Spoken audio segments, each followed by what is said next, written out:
the first to know. Nsem-Pii TV. Alright, that was a form I mentioned and more probably family casa for news. So Nsem-Pii TV. Be the first to do. Yatansi na ensema ekoso ewo my Ghana editi na edihwe eno ene ede besom se kasebo na wonso wanya bi eti no hu de ekoso ewo my Ghana wotimu abusafo efi na wotwe baako babe 1 week ni ukopiem ewo His Excellency the President John Dramani Mahama ni hometown Bole Bamboy ene nimpotem ho abusafo no ma ensema efiri ho ba no anya ensema de kra. Now before that the month of August BC and 1st of September wo bebre na na akoso ewo my Ghana mu ebi wo hanyankopon na neto ne nsade from bi akwahia ebi eja hyehye ebi nipa bone fo nkodi adi omutim kodi ewu nanso okopiem ewo Bole Bamboy Savannah region ene ne mpotamu a 1 week ni nipa makomako 18 ene yetimi akum ni nyina ne se mentime ho ase bi ekoso sabre de aban no intimi mfa na nuntum enkansen bia eno kwaku Dawuro of movement in the morning movement TV aba monte so de nsem bi etudwa se we nyina esi because His Excellency John Dramani Mahama nsem bi akokan ye de fa aboko conflict cause no anasa na ekoso no eno ena announce a trigger amasa media abepiem on one kasane region nipa makomako 18 etimi afrim asame de nipa bibiri na so esiki asylum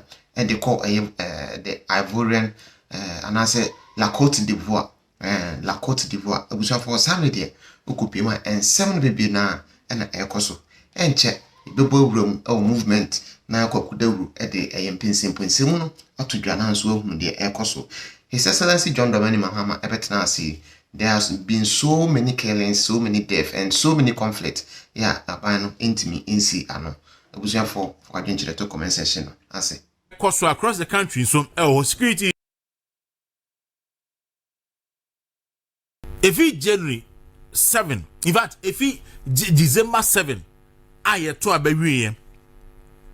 Na 9th, at the 8th December, anopa non kron. Mena midina hobi ewo vice president official residence na Dr. Bawumia conceded defeat say a man of data and by midnight 12 a.m.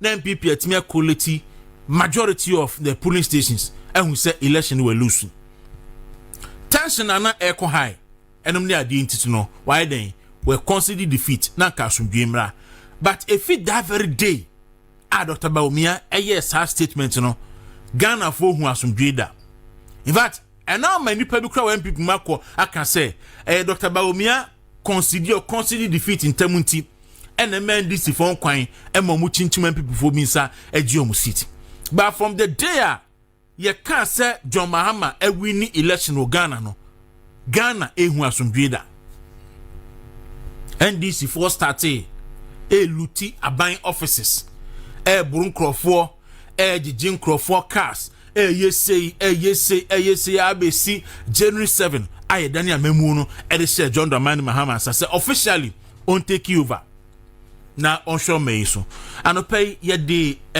data na nyina beba and somewhere the last 8 months esi o Ghana enipa ye kunkumomo ene enipa ewuo enya asem ketwa look men can say nipa Ghana every 1 minute be a nipa wu eno ye different we me can nipa ye ku omo say nipa ya woni to se kan ma na wu ya boni tu ama na wu obi adi obi awu obi akuni obi akunwe every week from January 7 be seen a week enko yente say obi akun obi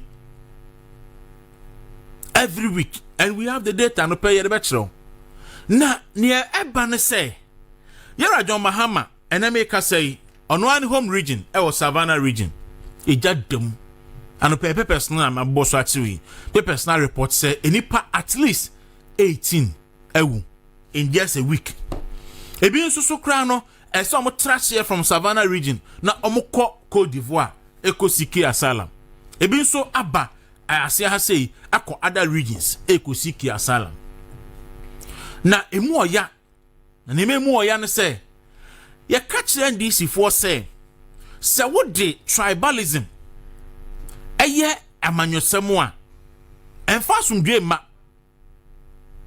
Egyadam Mahama wentie ye koto aba 2024 na omu play on the emotions of some Ghanaians. Emma Ghana for na dream yom say Akufo-Addo ene na ban ena enyintia. Anopemebo 2 videos aboro so ebia bebo miensa na miwia na obehu obetimi appreciate nia ekoso no eyi.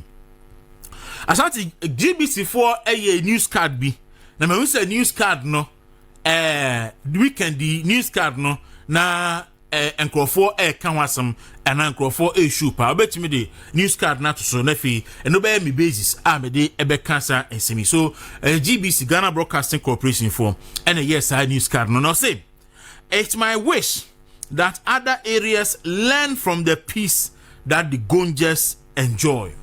Where ye Egyadam Mahama and a quotation GBC for a year from the statement or yeah no on the 29th of July 2025 you know any and to Egyadam Mahama and or yes statement we say it is my wish that other areas learn from the peace that the Gonjas enjoy.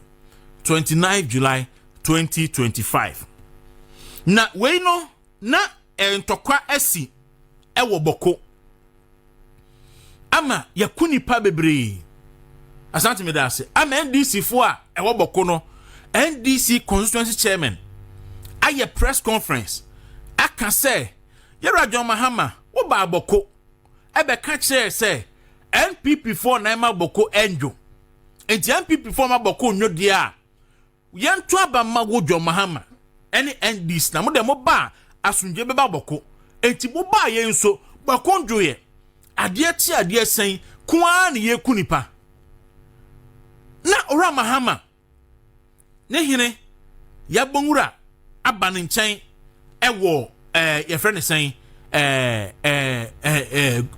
Jubilee House onka semienti a na ni die se ni kromo gonjafo de omo ntese nkrofo bi a omo kunom kunkum omo ho and get of baby was like hey edi asem na papa ikan edi asem na papa ikan but edi na ba ya bokufo no omo okun after see eto abawie aye because of ensamo a Egyadam Mahama wa no party for mo koboko e ka kire omo enti ne eto abawie no na omo expect a certain action and action number and man na omo e kontokwa me say obre mami fan ko boko na yenkohwe boko before the 2024 elections na ohwe video ni wi a mi wi a na ma bon Egyadam Mahama after elections e di amount na fi yahwe say hwan na Ghana for ebetimi aginadi na adentia yenkohwe boko nsema Egyadam Mahama aka I also thank them for the peace that we're enjoying. Because without peace, there can be no progress. Unfortunately, any time the peace of Ghana will be disturbed, it is the MPP government that is in power.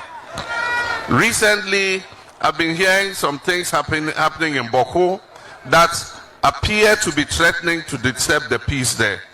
I just appeal to the people of Boko area and all those who are stakeholders in what is happening there to exercise patience, exercise restraint. We know that there are some sinister hands who are trying to stoke the fires of ethnic conflict. They should not allow themselves to be provoked to violence. And so please, the people of Boko area, I'm begging you, I'm pleading with you, remain calm, be restrained, don't resort to conflict. NDC is coming. When we come, we will make sure there is peace in Boko and surrounding areas. You see, the most dangerous person to avoid is a person who says one thing and does another thing. The most dangerous person to avoid is one who says something today and says something else tomorrow. The most dangerous person to avoid is a person whose word you cannot trust. And in leadership, it is critical that you should be able to trust the word of your leader. Unfortunately, the current crop of leaders we have, Nana Akufo-Addo and Bawumia, you cannot trust anything they say.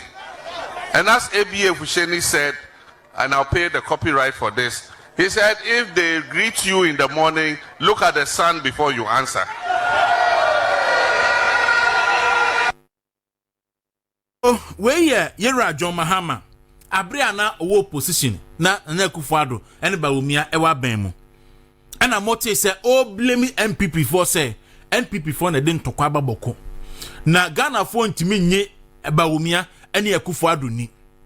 Ti boko for ento abama NDC. No mo ba ono bema asundwe ababoko. Mo be dia dance say, enipa ye ku omo oboko between January ebesi June ebi si da. This is the first time Ashi police station, Ashi police barracks, Ashi police car, Boko. This is the first time a few crime and Kuma Bereson to Kwesha here, Yatutuo, Ediabo IGP came. Because of propaganda bossa NDC for Nijo Mahama, Edeshe Boko Funtia. Now after election, Yankoko Henia, Gonja Hene, a bank and Hasino, Asama Ira Mahama, or Kancheromo, Yankoko Hemra. There can be no progress without peace. And I wish to commend you for the peace that reigns in Gonjaland. It is my wish that other areas will learn from the peace that Gonja enjoys. So I take this occasion to appeal to our brothers and sisters, Kusasis and Mamprusis, to give peace a chance. We cannot accept this current situation where students are shot in school and killed. We can't accept the current situation where teachers, public officers have all run away from Boko because they are afraid for their lives. And we have given the mediation efforts to Otunfo, and he has briefed me constantly on the progress that he's been making. And we are almost there. And so the current fighting and killings can only be done by people who want to derail the mediation effort. And so let's give peace a chance. But as the army has announced, I have directed the army to move from peacekeeping to peace enforcement. That means they're going to be a bit more robust with anybody who is involved in criminality. And so let us give peace a chance, not only in Boko, but in Nkwanta and all the other places where we currently are suffering conflict. Your Majesty, the values of unity, patriotism, and compassion are more urgent than ever. We must resist the forces of division and exclusion that undermine our shared heritage. All right. Asante, and you know, we Yera John Mahama Abra Oba Bemu. Na uwo position no, now say Bawumia. Ehwana. Now say Bawumia. Any Akufo-Addo. And a day conflict at the Aba Boko. And I make say Sola Tuna Kaba district in the Savannah region. I make say in Susuno, on what the Abo and New Ho. In a week, enipa dum wotwe ene yakuomo na enipa so be dum yenu ne achiru se adunu nsia so eprepra ebinum afi empotem ho eko pacho His Excellency ya kan na obo afu hwan ena ye fa sa so bui emo no because before so ba ban mu no na Savannah region ho very peaceful. Before say obeba ban mu no na Savannah region very very peaceful. So la Tuna Kaba district wo na Akufo-Addo ne Bawumia keep you very peaceful for 8 years. And now back abemu the insecurity e wo omani mu no amagana ni bia ya mo hihye no. And Ghana ni bia da wona because ene ye wo tachi ye tutuo tse na ye kun wo film. Sabia wadwebe o se bia wo hwe Rainbow ene ayi friend say Schwarzenegger nom ni yakuni pa mienu ewo etesi ye firi ho no ma ne nansa na so tuonfo ene ma adwofo na muso de asi ani na hu video so bia gigam na ehon so ni pa miensa including oheneba na ono so yakunu every day yakuni pa ewo Ghana under your watch and na make us say asat and dry anwumre na ka expectation na say police patrol be koso ewo sampotem ho asat and dry anwumre no na police patrol bia eni ho according to reporter enyae na enipa eto they are living in fear because once ayaku ohene ba no the expectation is say reprisal attack ebe koso ho and the by election keke NDC for self-seeking, self-centeredness indeed. And then Masua Ghana police for and police for nyina be 5,500. Edi oma kwa kwetia. Wa brian can NDC beti me pulling out of that race no. Na ye peaceful. Na Ghana for asumaju omo. And then ye kunipa ewo Solatuna Kaba district. Ye kunipa ewo Sotum. Ye kunipa ewo Tesi. And the Ghana baby anywhere ye kunipa. Ghana baby anywhere and ye kunipa. But me can say His Excellency John Dramani Mahama or say akwetia city no wope na odi aka 187 na owo no ho na wanya 188 so odi be yadiun so odi be yadiun uwo 2/3 ni apeso ye bia obetimi aye wo man mu ye de o man yi ma wi waje ya sama overwhelming majority waje oba ye chief justice nso wa hu yi na di eno nso wo ho obi en kasae na aden penifo se aye bi agyae yankasa ye bi atoaso na we be toaso akwa kosi da ben ene omanya ye wo mu yi oni obi di agro na okaso bebo otu a panachew oni obi di agro na odwane kɔ ne kamu a panachew the insecurity ewo oman ni mu ehu esen ebribia oman pani Mahama wo sheye bosse wo ba Ghana sundwe beba wo sheye bosse wo ba ekufo ado ne ba wo mia nipa bonefo enti esremu ho wo sheye bosse wo na wo ba ma sundwe edi aba ho enne esremu fo da ho a no munsu no egujam enya bosse a wo sheye ye ni ene ye kuni power ase ha ye kuni power soro ho ye kuni power ba bia wo Ghana enya bosse a wo ri se ye ni anopai ye kura record nyina ntra me senkrofo esende mia record nyina ho we ye ne a ayi chaso pokupo watimi put it together ebi wo ho no ma wan fa nka ho ebi wo ho a kuma wudie awudia aba my Ghana seka NDC seka wo opposition a e come ka say e de ka kufu anu de come ka so blood sucking president and gaskela state of Nigeria come be declare man Lydia Hassan ya libo no bloody widow se oni kuna wu na wakọ election na ya libo no bloody widow and now me no ka say when him say Oti region I recorded 22,000 cases of typhoid fever obi anka ho hwe 22,000 Adra alent say wo hen popro bi ewo region ma typhoid na kuno 22,000 cases of typhoid fever. Ewo Oti region kitua yi. Ghana ba wiase kura mpo Ghana ba wiase kura kwa. Ya record me sir. Ya record within 10 years but try record 22,000 cases. 22,000 cases of typhoid fever. Mahama first time cholera. Ekunipa 200. Ekunipa 200. 240. Efi. Udi ajanan ya. Typhoid nso the same thing. Small. Se nanda that's where can same be.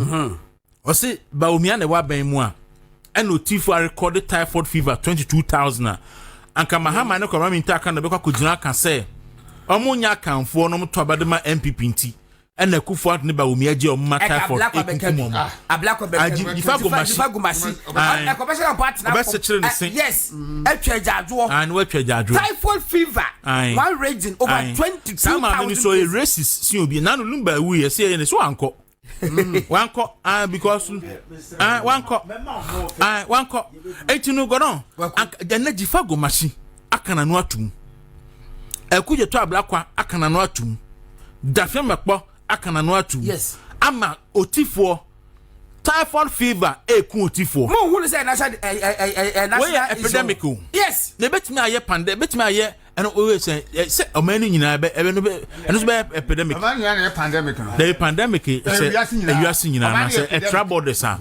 It's way epidemic. I shall say a war, a friend is saying, Oti region 22,000 cases. Now, Oti region so 22,000 cases of typhoid fever under John Mahama and Kobraminta Kando. Under John Mahama Kobraminta. Nobody is talking about it. President addressing Messianka by now. Abrakwa Esnano, Eddie Edriasano, and Hujaso Sepreku. A coma one sepple. Meaning sepple. Aye.